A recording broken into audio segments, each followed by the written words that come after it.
Murderers come in all shapes and sizes, in ages. Didn't matter how young she was, how pretty she was, how smart she was. She wanted to kill him. She intended to kill him. County 911. Ma'am, I killed my boyfriend in self-defense. Okay, where are you? I'm standing about 50 On October 12th of 2012, which was a Friday night, Shana Hubers had called the police and said that she had killed her boyfriend in self-defense. I went immediately to the Highland Heights Police Department. You want something to drink with some water? She had already been transported there by the first responders to the scene. What was his name? The man that I killed her. Ryan Poston.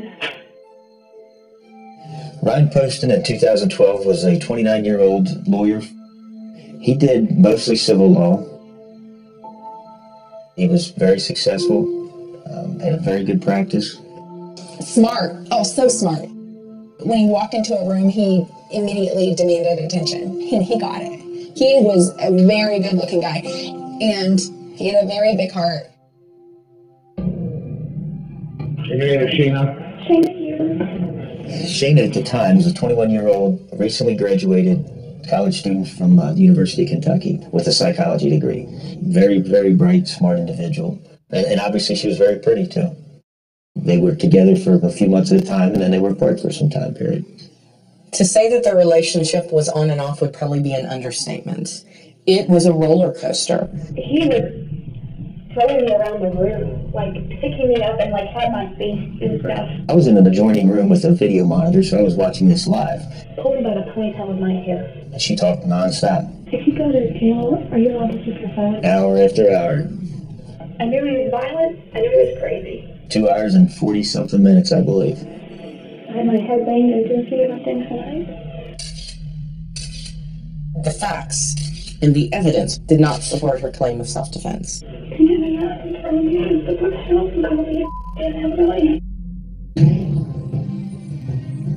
My name is Michelle Snodgrass. I am the prosecutor in the case against Shana Hubers. She was putting on a show. She was dancing. She was laughing. She was snapping her fingers and saying, "I did it." Yes, I did. It was like an evening with Shana Hubers, like on Broadway. I have never seen someone who was so desperate to tell her story to anyone who would listen. Can I talk to you?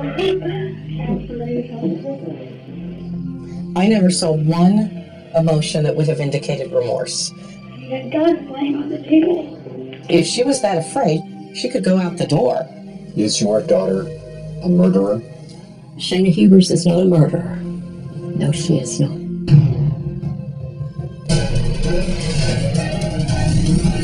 I'm Peter Van Sant. Tonight on 48 Hours, Breaking Point.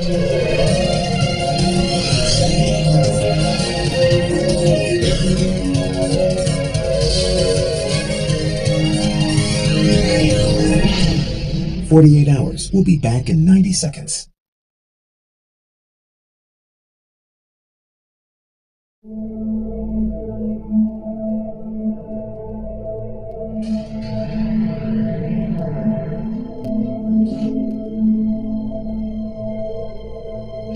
Are you sure that he's dead?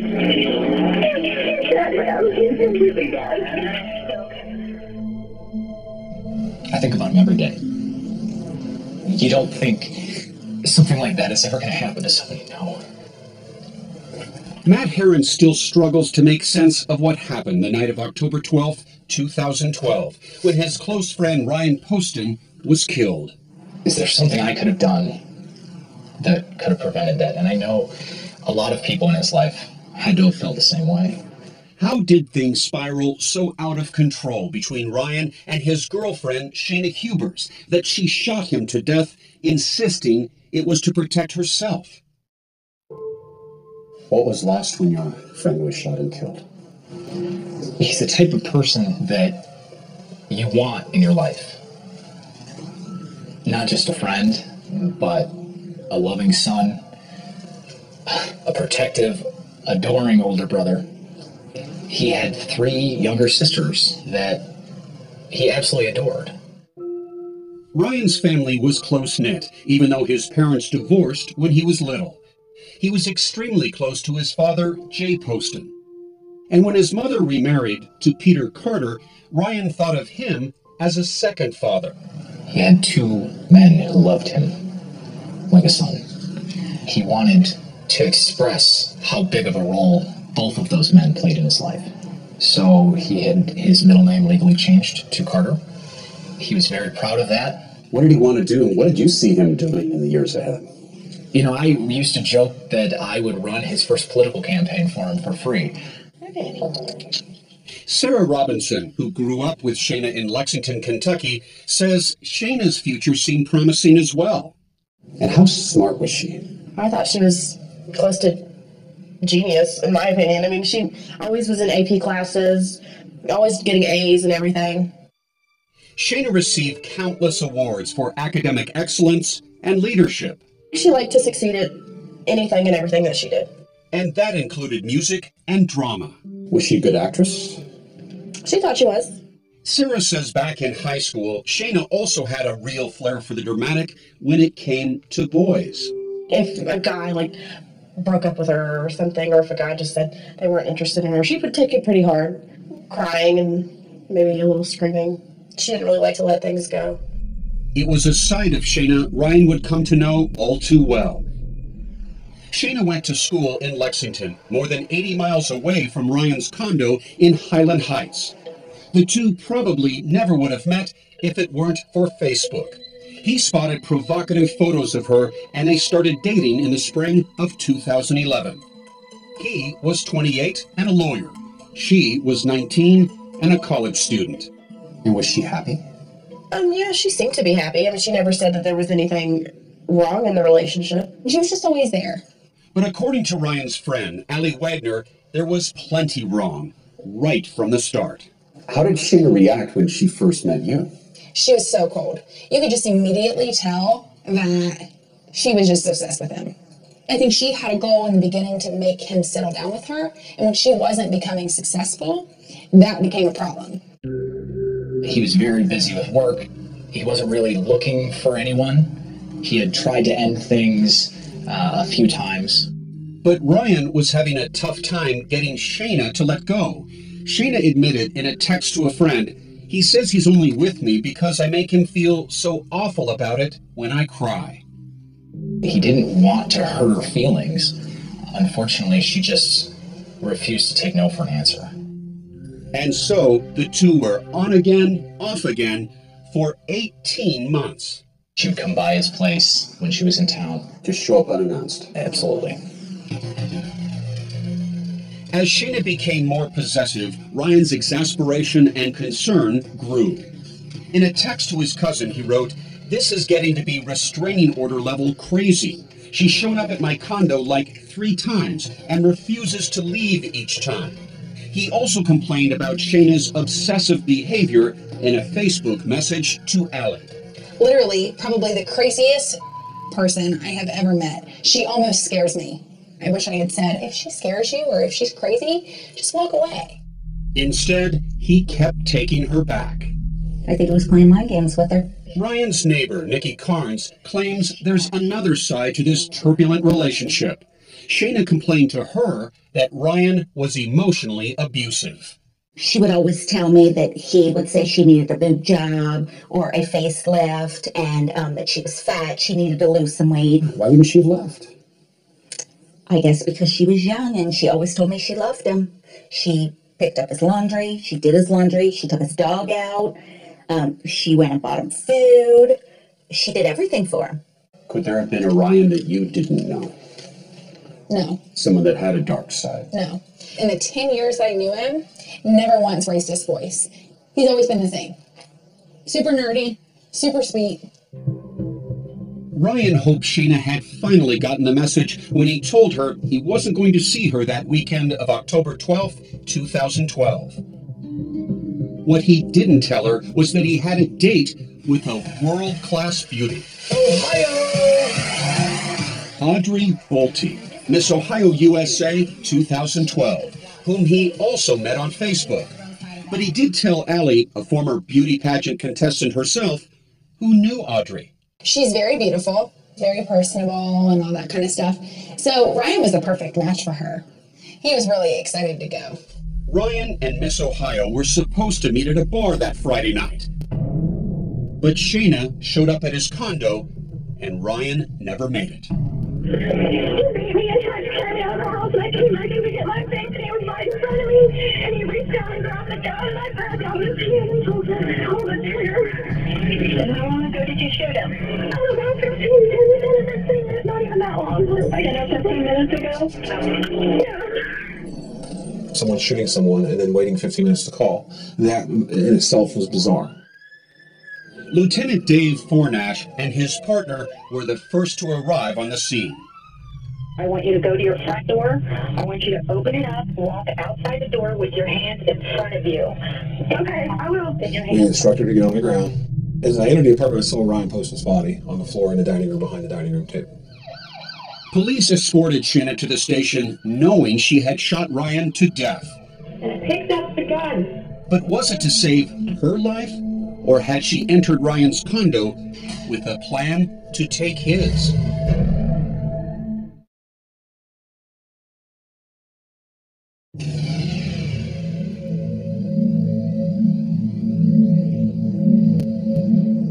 Even seasoned investigators could never have imagined what would unfold in the hours after Shayna Hubers killed Ryan Poston.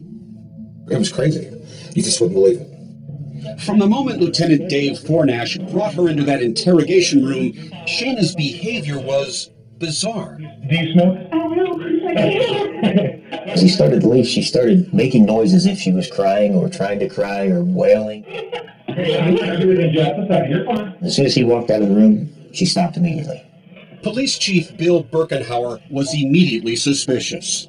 Like a light switch. Exactly. And what are you thinking when you see that? Right off the bat, I'm thinking that she's, pretending. She wasn't crying. No tears came out of her eyes. Because you had the right to remain silent. Shayna was then read her rights. And although she asked to see a lawyer, I do want an attorney. Okay, so I can't ask you any questions at all. she found it impossible I was so out of it. to remain silent. I was like, if you have to think back, Hillary, can you come to the scene? Shayna talked. Constantly. I'm really, really considered. Looking at the kid. It just seemed like she was constantly just babbling. Yeah, that's what I see. Did you like a bunch of? And she talked so much that the officers were wanting to leave the room. I haven't been in jail. Do you shower there? Or do you just get really dirty? They were switching off so they wouldn't get burnt out.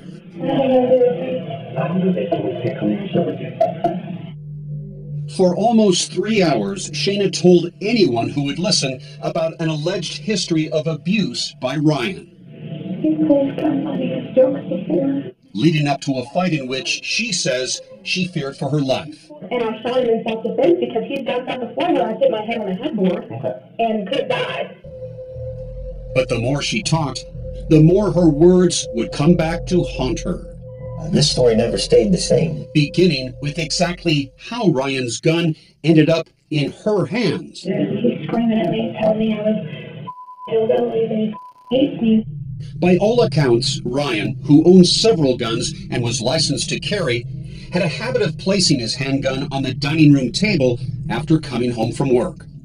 And I just picked up the gun, and in the middle of him doing something with his arm or saying something crazy, shot him. This time, she told police that she picked up the gun off the table while Ryan was yelling at her.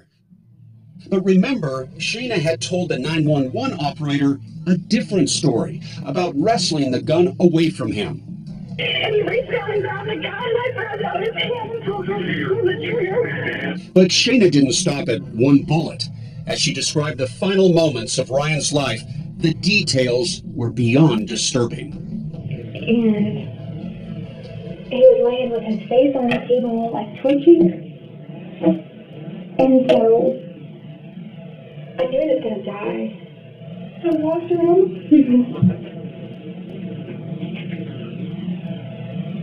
And I think that's when I shot him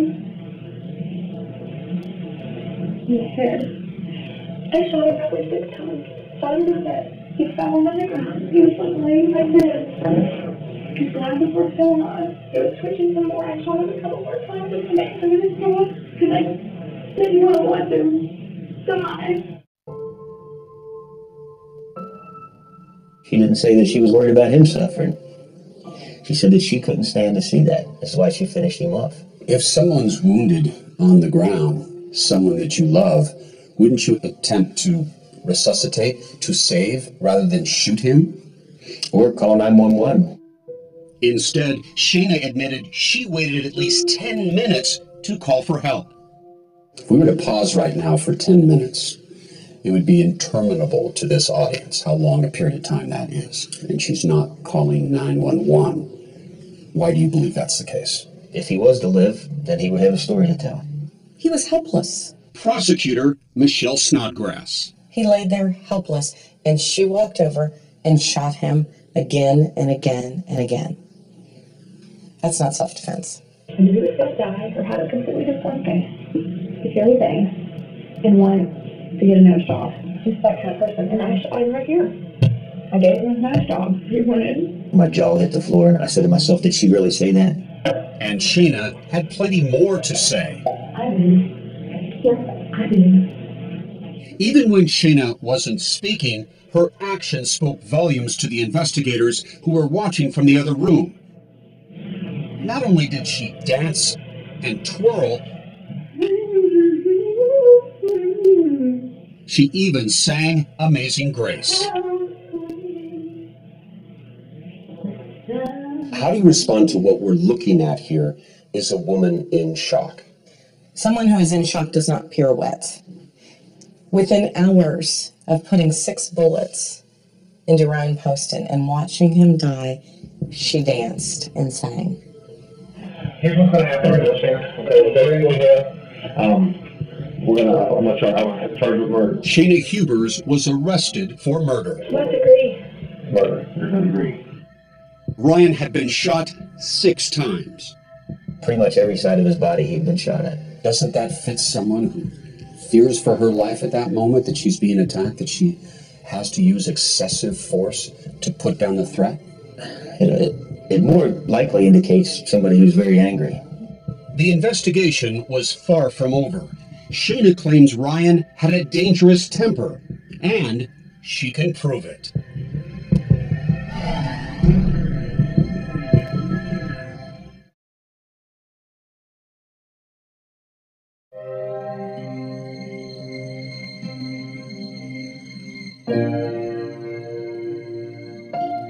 The chessboard today is how it was on the day Ryan died, mid-game, with the pieces unchanged from where it was then. Ryan Poston's friend, mentor, and chess rival, attorney Ken Hawley, relished those competitive matches that would sometimes stretch out over days. And I haven't been able to let it go, really. But now, that chessboard sits in his office, frozen in place, a metaphor for a life cut short. When somebody is erased at an early age like that, what has the world lost by not having the benefit of what they would have come to be? Ken and his legal assistant, Lori Zimmerman, had offices in the same building as Ryan. They witnessed Shayna's obsessive behavior and the toll it took on him. If she couldn't get him on his cell phone, she'd call the receptionist and ask for him, or she'd show up here. It was relentless. She would text him 50 to 100 times a day. She would just wear him down and exhaust him to the point where he would say, "Okay, Shayna." And he just kept doing the easy thing, which was staying with her. When Ryan left work for the last time, the evening of October 12th, 2012, he told Lori about his big date. And he said, with a big smile on his face, "I have a date with Miss Ohio tonight." Ohio! His news gave Lori an uneasy feeling about Shayna. And I said, I'm very nervous about what you're doing tonight because who knows what Shayna will do. You need to get her gone. I need you to call the police. I need you to call a locksmith. I need you to make it very final. And that was when he said, "Hey, Lori, I've got this. Don't you worry about me." Hours later, Ryan was dead. I knew she was a stalker. I thought that she was perfectly capable of causing a scene. But murder? What do you think happened the night he died? I think that she went over there, tried to talk him out of breaking up with her. Ryan's friend, Allie Wagner. And I think he just stood his ground for the first time. I think he just said, no, like this isn't working. I think she picked up the gun and shot him. In her mind, this was a failure of sorts. And Shayna didn't fail. Shayna Hubers is someone who is used to getting her way. The movie Fatal Attraction comes to mind. Do you want to answer my calls? You changed your number. I mean, I'm not going to be ignored, Dad. He was trying to break up with her, and I think that Shayna was not going to be broken up with. Chief Birkenhauer says the proof is in an astonishing trove of texts and emails investigators discovered, in numbers unlike anything they'd ever seen. Hundreds of thousands of messages. Hundreds of thousands? Yes, and most of the messages were from Shayna. For every one message Ryan sent, she probably sent 50. She couldn't stop herself. Here it was, a look inside this tortured relationship. Back in February of 2012, 8 months before Ryan's death, he wrote Shayna, "You can tell people you broke up with me." Part of her reply, "I love you dearly, far more than you deserve." Then in March, Ryan pleaded, "Shayna, stop texting me." And in April, he texted, "I no longer have the patience to deal with you." Now, Ryan's a bright guy. He's a lawyer. Why didn't he get a restraining order? Well, under the law in Kentucky, he didn't qualify for a restraining order. The law in Kentucky basically requires the two to have been living together or to have been married. Instead, Ryan tried to take matters into his own hands. Another text in April, this time from Ryan to his cousin. "She came to my place on Sunday morning, and I literally had to pick her up and throw her into the hall." Still, Ryan just couldn't close the door on their relationship. The two were back together that summer, but things soured again in late August. And Ryan texts Shayna, "I'm turning off the phone and padlocking the door," and then she keeps texting. There are at least 100 messages, until finally at some 9 hours later, under this barrage, Ryan says, "I'm not reading any of these. Stop." What does that tell you about Shayna's behavior? Well, this goes back to she's obsessed with Ryan Poston. Shayna once again showed up at his door. She had her own key. Ryan had to leave his own condo and leave Shayna in there and go spend the night with his father because she would not leave and she continued arguing with him. While the prosecution insists Ryan was the one being stalked and living in fear, Shayna told police that at times she was also afraid of him. I think loaded guns in the house. I picked up a gun, pointed at my face as a joke. What would you do if A lot of information's going to come out about this relationship and about what happened that night. Defense attorney John Paul Ryan. This was not a case of anything but self-defense. This was a case where Shayna was acting to save her own dignity and her own safety. The defense team claims there are plenty of Facebook messages Ryan sent his friends that show he was a young man consumed by anger. He'd had a falling out with his ex-law partner who was suing him. August 16th, 2012, less than 2 months before he was shot and killed, he says, "And I want to rig explosives to everything I see." Well, I don't think anybody's denying that Ryan wasn't going through an emotional time. He was upset about being sued by his former law partner. His rage was never in any of these messages directed at Shayna Hubers. Not one. October 4th, 2012, Ryan writes this: "There's nothing I want more than to just scorch the effing earth and leave this entire city in a pile of burnt rubble." He's fantasizing about doing a violent act, and just days later, according to Shayna, he attacks her. But that wasn't a violent act directed to any person. You have to put it in context. He does not say he wants to hurt a person. Pressure is building up. He's got a girlfriend that won't let go. He finally snaps. Why shouldn't we believe that? There's no evidence at the crime scene to indicate that Ryan Poston went after Shayna Hubers. Nothing was knocked over. No signs of a struggle. None. Are you buying this notion of self-defense at all. Not one bit. Not one bit. These photos of Shayna taken after her arrest show some light bruising. But police still insist there's no evidence of a life or death struggle. Now, the young woman suspected of cold-blooded murder heads to court to ask a judge to let her out of jail. Do you think Shayna's life was in danger that night? Chat now with correspondent Peter Van Sant on Twitter.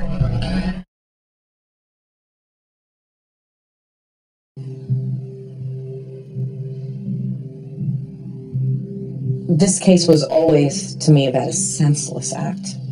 Senseless. Could never quite make sense of what happened on October 12th. I could never make sense of why Ryan Poston's life was ended. Why couldn't Shayna Hubers, a brilliant and beautiful grad student, simply walk away from her troubled relationship with Ryan Poston? I think it's really sad. It's kind of heartbreaking. Shayna's childhood friend, Sarah Robinson, barely recognizes the sweet, kind-hearted girl she once knew.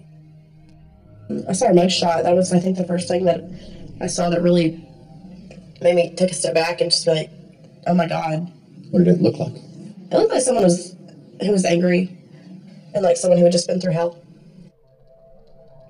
It is June 10th, 2014, almost 2 years since Ryan's death. Shayna has remained in jail the entire time. She has hired a new defense team, led by David Mejia. At a bail hearing, they are joined by Shayna's mother, Sharon Hubers. Shayna was in the Gifted and Talented program. Sharon, a retired school teacher, is proud of her child's academic success. She graduated cum laude in 3 years at the University of Kentucky. Shayna was pursuing a master's degree in school guidance counseling at the time of this tragedy. And what do you want people to know after reading that? What do you want them to know in relation to this case? Shayna Hubers is not a child, a girl, a person that would murder someone, that would wake up and say, okay, I'm going to shoot somebody. And I want the world to know who Shayna is. And I want them to hear it from her mother. Through Sharon's testimony, we also learn about the 24 hours leading up to Ryan's death. Thursday, October 11th, 2012, the night before Ryan died. Welcome to the first and only vice presidential debate. The vice presidential candidates were slugging it out in a televised debate. Ryan brought Shayna over to his mother and stepfather's place to watch it. And then she slept over at his condo. If he wants to break up with her, talk about mixed signals. Why is she staying the night at his place? That is a question that I think a lot of people want an answer to. I don't know if it was part of Ryan's attempt to let her down easy. I just don't know. Ryan had already said he didn't want to see her that weekend. Perhaps that's why a distraught Shayna called her mother from Ryan's shortly after 3 a.m. Was she emotional, upset? Yes, she wanted Mama, and yes, she was. I knew something was wrong. Sharon says she met up with her daughter at Ryan's place around 5:30 that morning. When he woke up, he saw that Shayna Huber's mom was inside his condo. Shayna's mom was inside his condo. Absolutely. Had come in on her own. In the middle of the night, had driven from Lexington to sit with her daughter. She wanted to lay on the couch and put her feet in my lap, and she did. Shayna's relationship with her mother, what was that like?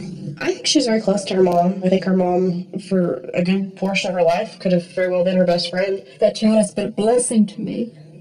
She's my whole life. Sharon Hubers would like her daughter to be released to her custody, but prosecutor Michelle Snodgrass believes Shayna is a flight risk because of what she told police.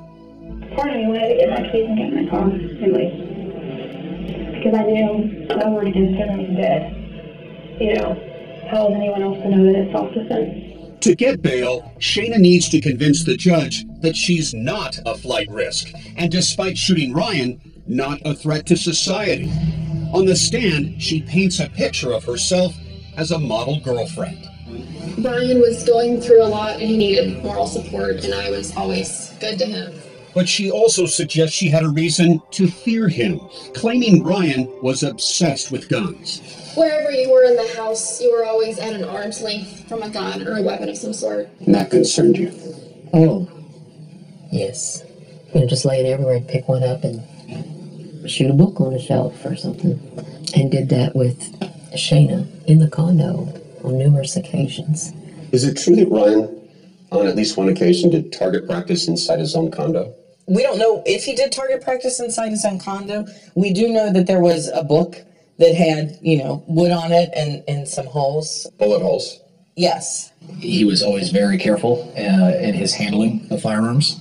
Ryan's friend, Matt Herron, insists he was a responsible gun owner. It was never something that I worried about.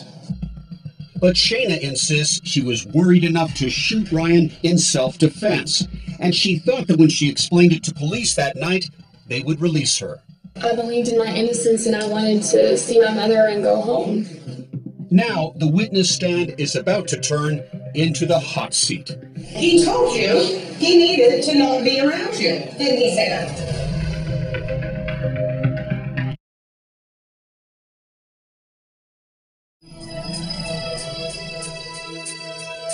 Ryan Poston's volatile relationship with Shayna Hubers had become a house of mirrors. Nothing was as it appeared.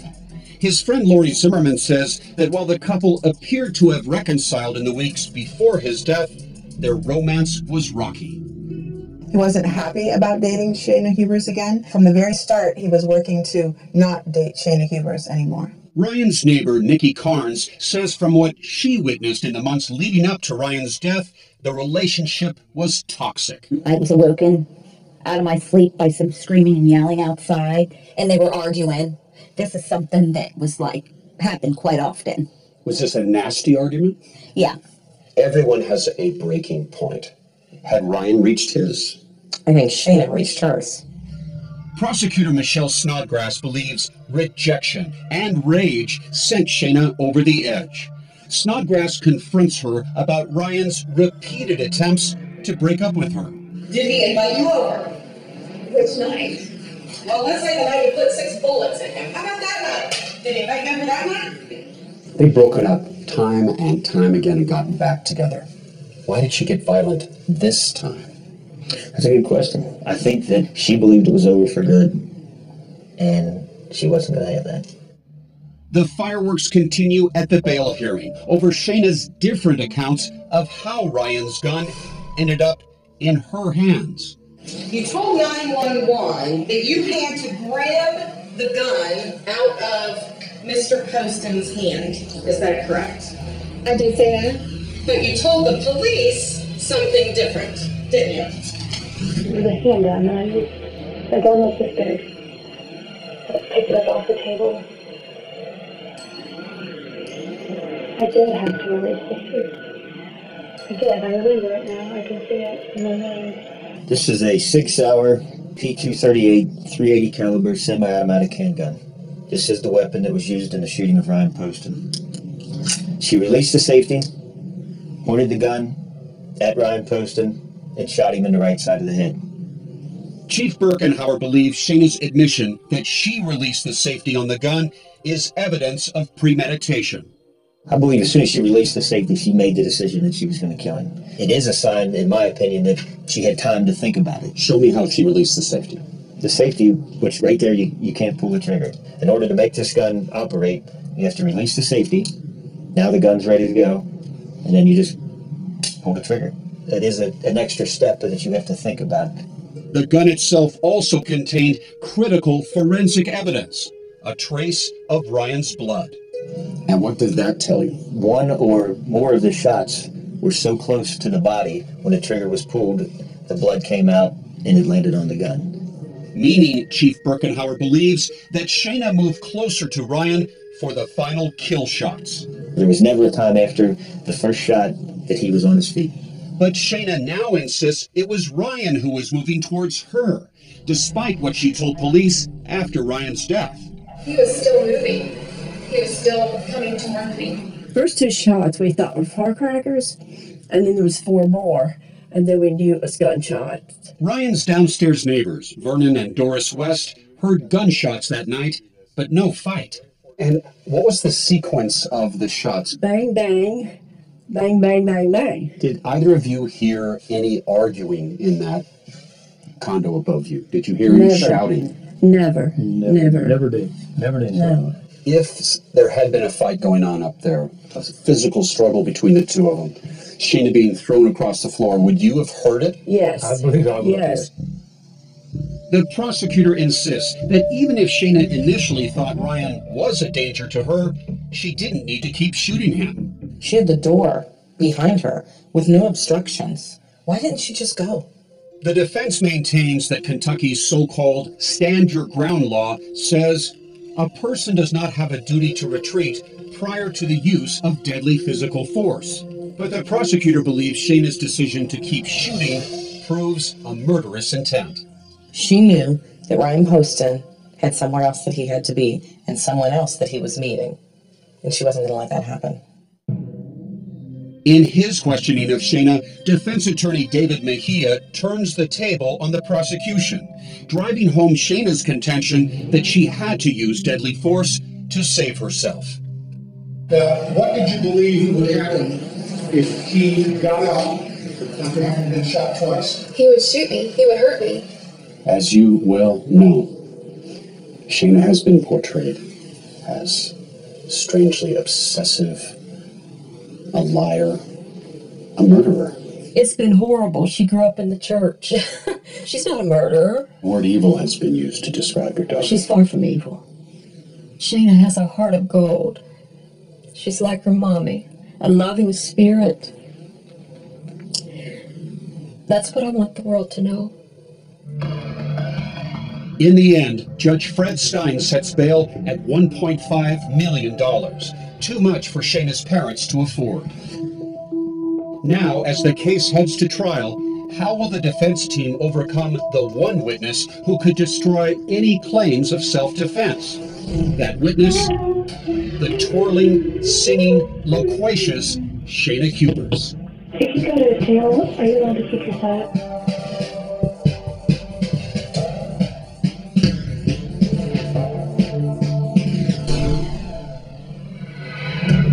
It's sad when someone pushes you away and pulls you back in and pushes you away and pulls you back in. Shayna Hubers takes center stage.